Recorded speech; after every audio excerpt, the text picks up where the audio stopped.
Hi everyone. After yesterday's video, which was quite the disaster because the internet was really bad, I figured it would be best for me to make a second video.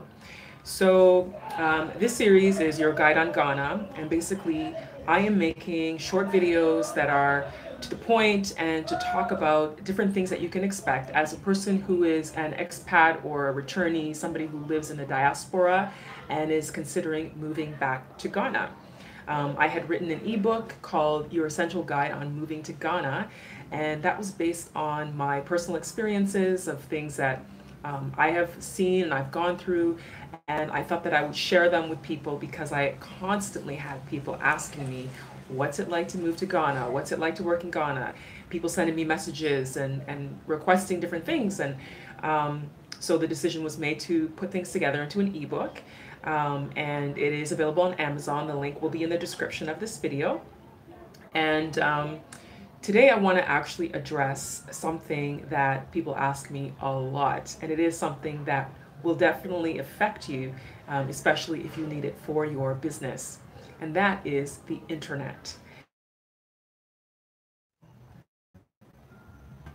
I've paused because the video paused because it was reconnecting. The same problem I was having yesterday with the internet looks like it started happening again. And the fact that it's happening is evident of what the internet is like. So it's almost like going back to 2003. The technology is supposed to be 4G on the service provider that I have, but unfortunately it's constantly dropping to E, which is technology from 2003. So let me go to the beginning, which is the first question often asked is if it's expensive. African countries, internet on the continent of Africa is on average 3 times more expensive than it is in developed countries. I'll repeat that. On average, the internet in the continent of Africa is 3 times more expensive than it is in developed countries. Now, that being said, countries like Ghana that tend to be on the coast usually have less expensive internet than the rest of the continent, relatively speaking, compared to other African countries. Usually the landlocked ones are more expensive. So anyway, Ghana is one of the lucky ones that it is a little bit less expensive, and Ghana actually is one of the ones that has better internet capabilities as far as the speed goes.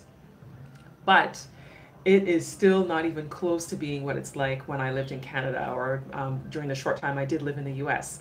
So I'm with MTN, and MTN is one of the biggest providers of mobile and internet service in Ghana. Actually, I think they are the biggest. And then there's Vodafone, there's Airtel Tigo, which recently merged. It was Airtel and Tigo, and now they've merged to Airtel Tigo. You have Glo, which is a Nigerian internet and phone provider that came into Ghana with a bang, but unfortunately they haven't picked up as much as people thought they would. They're kind of struggling in the country. As a matter of fact, they actually had some of the best bundles for internet data. So I used to use them. Actually, I still have a dongle with them, but the last few days it hasn't been working. It's been saying no service, so I almost wonder if they've actually left the country or shut down, or I don't know what's going on. Anyway, so of the internet providers, there's MTN, I mentioned Airtel Tigo, Vodafone, Glo. There's also their Surfline that offers internet service. There's Busy Internet, and they all have packages that they offer that are based on usage. So you should take the time to research. You can go online and look up these companies and research what their internet bundles are to see what would work best for you. Now, I ended up going with MTN because at one point they were offering 100% bonus whenever you would buy an internet bundle. So if you bought 1 gig, then you would get a bonus, 100% bonus, which means you'd end up with 2 gigs. But now they've reduced it, so now it's only 50%. So for every 1 gig you buy, you would get, half a gig. So you have a total of 1.5. Now, relatively speaking, when you talk about the value of, let's say, the US dollar versus the Ghana cedi, on average, it fluctuates between 440 $1 to 4.4 Ghana cedis or 4.5. It fluctuates, it goes up and down. But I'll use that as my gauge when I give you examples of the cost of bundles for MTN specifically, since I use them. I have them written down here. I'll read it out to you so you understand. So considering one Ghana cedi, $1 is 442 Ghana cedis. For a monthly package of internet with MTN, 10 cedis is 400 megabytes, and that is about $2.75 US. 20 cedis would give you 1 gigabyte, and that's about $4.50 US. 40 cedis would give you 2.5 gigabytes, which is about $9. 60 cedis gives you 4 gigabytes, which is about $13. 80 cedis gives you 6 gigabytes, which is about $18. I'm going to stop on that one because I talked about Glow having good packages before, and with Glow, 80 cedis would give you 30 gigabytes. But unfortunately, their network isn't accessible everywhere. As a matter of fact, all the internet providers and mobile providers have access in different areas. So you could be in one part of Accra and your internet is working or your data is working, or you could be in another part of the city and then it's not working. It's like it jumps up and down depending on the cell towers that are around. So sometimes if you are in an area where one network works better than the other, you end up getting that one, even if it may not be the best for your usage. Excuse me. Going on, 120 Ghana cedis, which is about $27, gives you 10 gigabytes with MTN. 199 Ghana cedis, there's mosquitoes that are bugging me, that's why I keep doing this.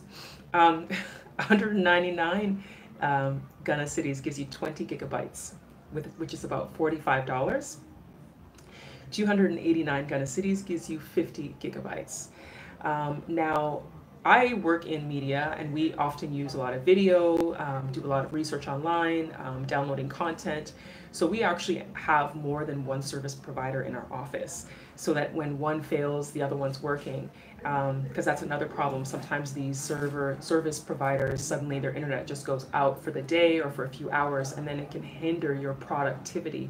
So if you're coming to do business, take that into consideration that you could have challenges with your productivity if your internet is not stable, or if you don't have good packages and then it runs out in the middle of you working, which can happen. But if you work for a huge company, some of the big corporations will have these like dedicated servers, and they might have they might get their internet with let's say Vodacom versus going to Vodafone, which may be able to get you a better deal or better dedicated server for your internet. But even that's not guaranteed. So if you ever do come to Ghana or you just decide to move, make the trip, understand that the internet, even though when I've given you these figures, it sounds like it's not that expensive when you convert it into US dollars, but the data actually goes pretty fast. So I probably use about 2 to 3 gigs a day on my mobile phone. Last month I used about more than 50 gigs. I think it was 54 gigs for the month on my mobile phone. That's just my phone, not even my laptop. So keep in mind that it does go quickly because those moments when it drops, so MTN is the only phone service provider that says they have 4G and LTE, which to me is not really accurate because I'm used to 4G LTE outside of Ghana, like in Canada and in the US, and the 4G LTE there is actually fast. But here I find that it'll be on 4G and then for like maybe 20 minutes, then it'll drop down to E, then it'll go to H, then it'll go to H+. And those are all like slower than if it was on 4G. So, and even I see 3G sometimes too. So when it drops, your data is still running and it's almost like it's working harder to get you what you're trying to find online or what you're trying to do, and with it working harder, the data seems to be depleting faster, and it's quite frustrating actually, especially for me because I do need the internet for the things that I do on a regular basis. So yeah, keep those things in mind. And if you're in a rural community, it's very possible that you might not even have access at all. For instance, in my mom's hometown, I can't get any network on my data at all unless I walk past where the family's house is and go up this hill slightly towards the other town. And then up there is where I might get a signal if I'm lucky.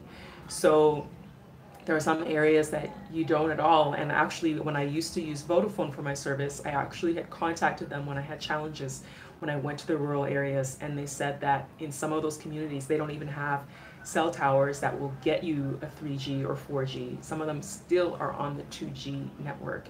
So yeah, keep that into consideration when you're thinking about relocating to Ghana, or depending on if you're going to be going into rural communities or into the city, that it's not going to be the same as when you're living in Canada or living in the US. So that is a drawback, I will say.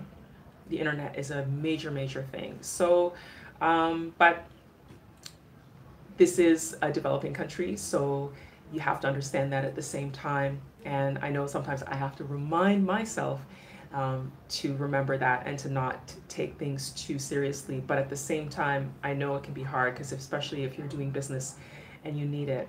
So that's my little spiel on internet in Ghana. When you arrive, I'll give you a tip. When you arrive and you're at the airport, they do have a kiosk there, or a little shop that you can get a SIM card to get a phone and get your things going.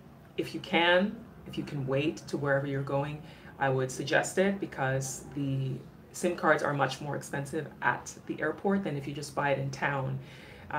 So that's my tip. If you decide you need it quickly in emergency, then sure, get it at the airport. But it is like, I think 3 times less if you buy it in town rather than at the airport. So that is my tip. Do your research before you come. Go online, check out these companies, see who you feel has the best service for you, so that when you arrive, you already know which company you're going to go with for your mobile service or for your internet router at home. So, you know, companies, as I said, I'll say it again, there's MTN, there's Vodafone, there's Airtel, Tigo, Surfline for internet, Busy Internet. There's Glow, which, as I said, is having its challenges. But yeah, take your time, go online, do your research before you make your decision. Otherwise, you'll just make the first one that comes your way. Thanks for watching, and see you next time.